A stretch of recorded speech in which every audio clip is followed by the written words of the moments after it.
आज जो है फिर से एक नई वीडियो में आप लोग का स्वागत है। और हम सब जो है आज क्लास 10th का ज्योग्राफी का छठा चैप्टर लेके आए हैं। इसको हिंदी में भूगोल कहते हैं और ये छठा चैप्टर का नाम है ऊर्जा एवं शक्ति संसाधन। तो इसके बारे में अति लघु लघु उत्तरीय प्रश्न को हम सब देखने वाले हैं। तो आज इस वीडियो में आप लोग का स्वागत है। चलिए एक नंबर क्वेश्चन की ओर चलते हैं और पहला क्वेश्चन को देखते हैं। तो एक नंबर क्वेश्चन कह रहा है भारत में सबसे बड़ा ऊर्जा साधन कौन है, यानी कि ऊर्जा का सबसे बड़ा साधन कौन है। तो देखिए भारत में सबसे बड़ा ऊर्जा साधन कोयला है, यानी कि भारत में सबसे बड़ा ऊर्जा का साधन कौन है, तो कोयला है। चलिए देखिए दूसरा क्वेश्चन की ओर चलते हैं। दूसरा क्वेश्चन में देखिए ग्रेफाइट किस धातु का एक रूप है। तो ग्रेफाइट कोयला का एक अपरूप है। ग्रेफाइट जो है कोयला का कथी है, एक अपरूप है। अगला है कैम्बे गवान क्षेत्र किस राज्य में स्थित है। तो यह कैम्बे गवान क्षेत्र जो है गुजरात राज्य में स्थित है। चलिए चौथा का आंसर देखते हैं। अब 4 नंबर क्वेश्चन का आंसर देखते हैं। भारत में पहला जल विद्युत केंद्र कहाँ और कब स्थापित किया गया था, यानी कि भारत में पहला जल विद्युत केंद्र कहाँ और कब स्थापित किया गया था। तो देखिए भारत में पहला जल विद्युत केंद्र कर्नाटक के शिव समुद्रम में 1902 ईस्वी में स्थापित की गई थी, जो एशिया के प्रथम जल विद्युत परियोजना थी। तो इस प्रकार से हमारा अति लघु उत्तरीय प्रश्न पूरा हुआ। और देखिए लघु उत्तरीय प्रश्न के हमसे चर्चा करेंगे। लघु उत्तरीय प्रश्न को 1 नंबर क्वेश्चन का देखिए। लघु उत्तरीय का 1 नंबर क्वेश्चन है ऊर्जा संसाधन का क्या महत्व है, यानी कि ऊर्जा संसाधन का क्या महत्व है। देखिए इस प्रकार से आंसर लिखेंगे। ऊर्जा शक्ति संसाधन किसी देश के औद्योगिक विकास के लिए अत्यधिक महत्वपूर्ण है। ऊर्जा शक्ति संसाधन किसी देश के विकास के लिए औद्योगिक विकास के लिए अत्यधिक महत्वपूर्ण है। ऊर्जा संसाधन देश के उत्थान एवं विकास में सहायक होते हैं। ऊर्जा शक्ति के बिना जीवन यापन की कल्पना नहीं की जा सकती है। भारत में कुछ ऊर्जा शक्ति इस प्रकार है, कोयला, पेट्रोल और खनिज तेल, इन सभी के द्वारा भारत में ऊर्जा की प्राप्ति की जाती है। चलिए अगला देखते हैं। दूसरा नंबर कह रहा है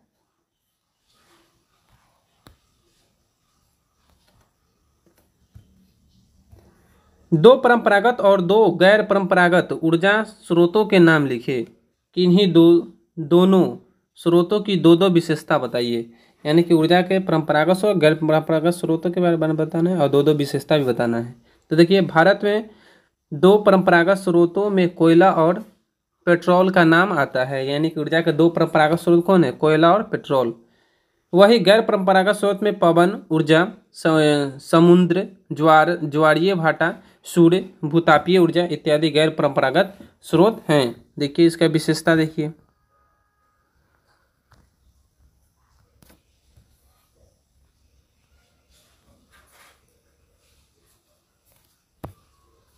एक नंबर कोयला और पेट्रोल से विद्युत उत्पादन की जाती है। और देखिए कोयला और पेट्रोल से क्या होता है, विद्युत उत्पादन की जाती है। और मोटर गाड़ी में इसका रखकर चलाया जाता है और मोटर गाड़ी में भी इसका कति उपयोग किया जाता है। परंपरागत स्रोत के बता रहे हैं। दूसरा देखिए कोयला का उपयोग तरह तरह के सामान बनाने में किया जाता है, जैसे में अलकतरा सीमेंट उद्योग में किया जाता है। 2 हो गया, 2 विशेषता हो गया परंपरागत के। अब देखिए गैर परंपरागत के 2 विशेषता। देखिए पवन ऊर्जा से विद्युत उत्पादन किया जाता है एवं सौर ऊर्जा का उपयोग खाना बनाने में किया जाता है। देखिए अगला है पवन ऊर्जा के द्वारा बोर्डिंग से पानी निकालकर खेतों में सिंचाई की जाती है। और पवन ऊर्जा जैसे कि बिजली से, पवन ऊर्जा के द्वारा ही क्या किया जाता है, बिजली उत्पादन किया जाता है, वहीं से सिंचाई की जाती है। चलिए देखिए अगला क्वेश्चन 3 नंबर को देखिए। 3 नंबर क्वेश्चन कह रहा है ऊर्जा संकट दूर करने के लिए ऊर्जा के किन स्रोतों को विकसित करने की आवश्यकता है, इसके लिए कौन से प्रयत्न चलाए गए हैं और इसके लिए सरकार द्वारा कौन से प्रयत्न जो है चलाए गए हैं। तो इस प्रकार से हमसे आंसर लिखेंगे। ऊर्जा के विभिन्न स्रोतों की मांग कृषि, उद्योग, परिवहन तथा दैनिक जीवन में बढ़ती जा रही है। यानी कि ऊर्जा के जो है ना स्रोतों की जो मांग है कृषि, उद्योग, परिवहन, दैनिक जीवन में बढ़ती जा रही है। अतः विद्युत का उत्पादन बढ़ना आवश्यक हो गया है और विद्युत का जो उत्पादन है वो बढ़ाना आवश्यक हो गया है। इसके लिए गैर इसके लिए ऊर्जा के गैर परंपरागत स्रोतों के विकास करने की आवश्यकता है। इसके लिए ऊर्जा के गैर परंपरागत स्रोतों के विकास करने की आवश्यकता है। इनके लिए आयोग बनाए गए हैं। इनके लिए क्या किया, आयोग मतलब एक आयोग का गठन कर दी गई है। और गैर परंपरागत ऊर्जा स्रोत विभाग स्थापित किए गए हैं। इस दिशा में नए अन्य ऊर्जा साधनों की खोज की जा रही है। इनमें सौर ऊर्जा, पवन ऊर्जा, ज्वारीय ऊर्जा और जैविक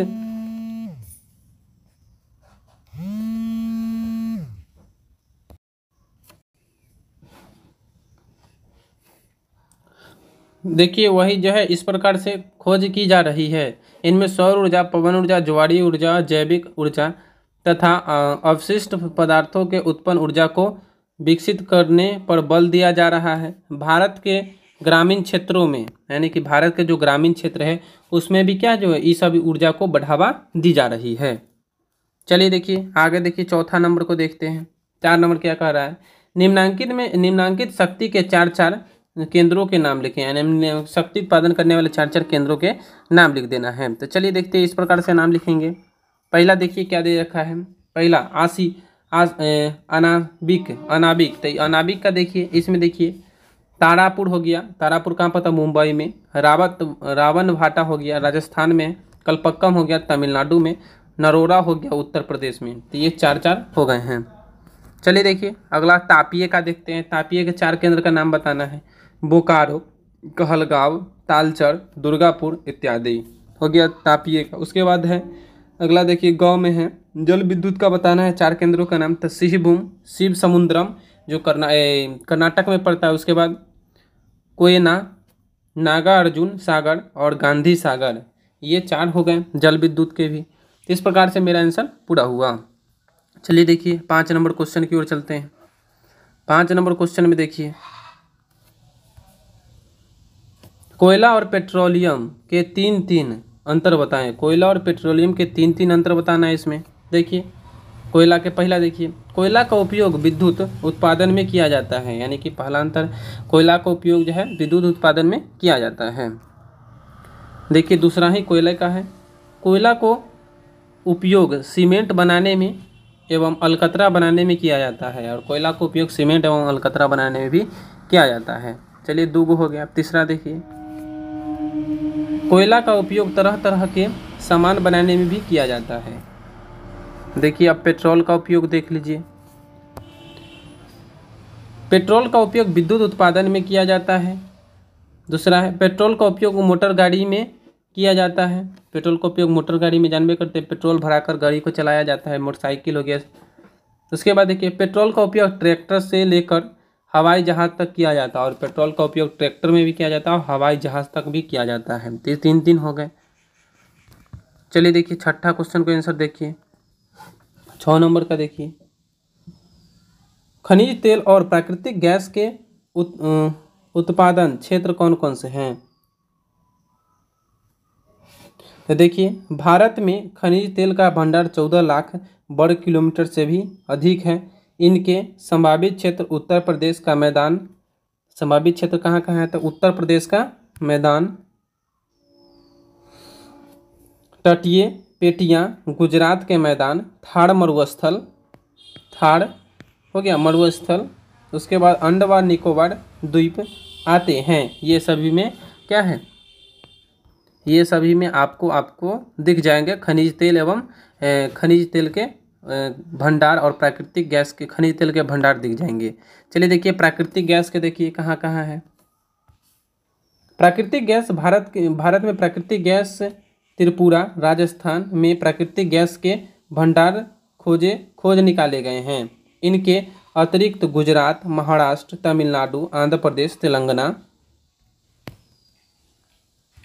झारखंड, असम, अंडमान निकोबार और अरुणाचल प्रदेश में गैस के भंडार मिले हैं। इसका उत्पादन भी किया जा रहा है। तो जो है गैस का जो भंडार है, चाहे संभावित है, कहाँ से मिलता है, तो ये सभी राज्यों से गैस का मिलता है।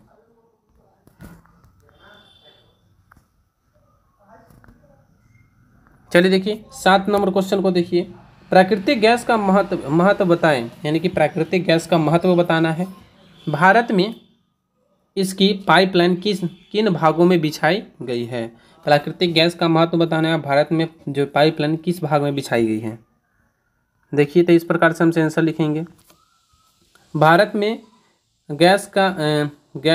भारत में प्राकृतिक गैस का हमारे जीवन में बहुत महत्व है, क्योंकि ऑक्सीजन हमारे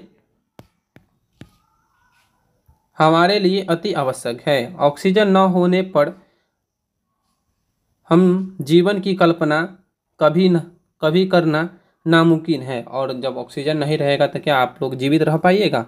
नहीं रह सकते हैं। तो इसलिए ऑक्सीजन के अलावा अन्य प्रकार के गैस भी पाई जाती है। और देखिए, ऑक्सीजन के अलावा जो है ना अन्य प्रकार के गैस पाई जाती है। तो कौन गैस है? देखिए, जिसमें एलपीजी जो खाना बनाने में काम आता है। और भारत सरकार ने प्राकृतिक गैस का महत्व को देखते हुए 1986 ईस्वी में 17 करोड़ रुपए की लागत से हजारी, विजयपुर, जगदीशपुर गैस पाइपलाइन बिछाने का कार्य किया है, जो एशिया का प्रथम गैस लाइन मतलब पाइपलाइन बिछाने वाला देश बना। तो इस प्रकार से हम आंसर लिख लेंगे। चलिए देखिए 8 नंबर क्वेश्चन का देखिए। 8 नंबर देखिए,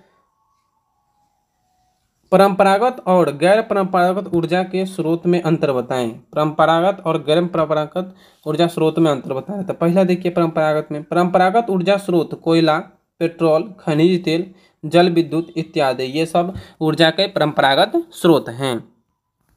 चलिए देखिए दूसरा इसका परंपरागत का, तब फिर जो है ना गैर परंपरागत का देखेंगे। पहले परंपरागत की 3 गो, फिर गैर परंपरागत के 3 गो देख लेंगे। चलिए देखिए दूसरा, परंपरागत स्रोत ऊर्जा का मुख्य स्रोत है। और परंपरागत स्रोत जो है ऊर्जा का सबसे मुख्य स्रोत है। उसके बाद तीसरा देखिए, परंपरागत स्रोत मुख्य रूप से एक समय के बाद खत्म हो जाता है। और देखिए, परंपरागत स्रोत जो है ऊर्जा का, वह मुख्य रूप से एक समय के बाद खत्म हो जाएगा। जैसे कि कोयला हो गया, पेट्रोल हो गया, प्राकृतिक गैस हो गया, ये सब क्या है, एक समय के बाद वो खत्म हो जाएगा। उसके प्राप्ति करने में लगभग करोड़ों वर्ष का समय लगेगा। चलिए देखिए, अब गैर परंपरागत स्रोत देखिए। गैर परंपरागत स्रोत को 3 गो देख लीजिए। यहाँ पे देखिए, गैर परंपरागत स्रोत में पवन ऊर्जा, समुद्रीय ज्वार, सूर्य भूताप इत्यादि गैर परंपरागत स्रोत के उदाहरण हैं। देखिए दूसरा इसका गैर परंपरागत का, गैर परंपरागत स्रोत कम खर्चीला होता है। और देखिए, गैर परंपरागत स्रोत कति होता है, जो है परंपरागत स्रोत से कम खर्चीला होता है। मान लीजिए इसको खर्च मतलब जैसे कि इसको जलाने में चाहे इसको प्राप्ति करने में कम खर्च आता है। तीसरा देखिए,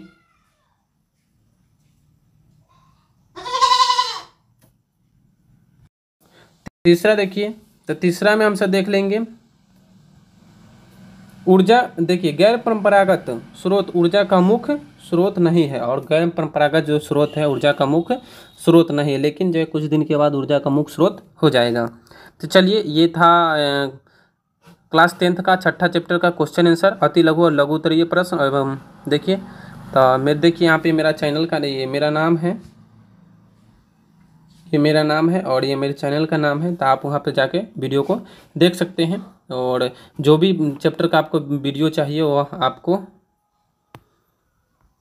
आपको जो है कमेंट्स कर देना है। और मेरे चैनल पर प्लेलिस्ट वाले अवसर पर जाके चेक कीजिए, जो भी किताब का क्वेश्चन आंसर चाहिए वहाँ पे आपको मिल जाएगा। फिर मिलते हैं नेक्स्ट वीडियो। जय हिंद, जय भारत।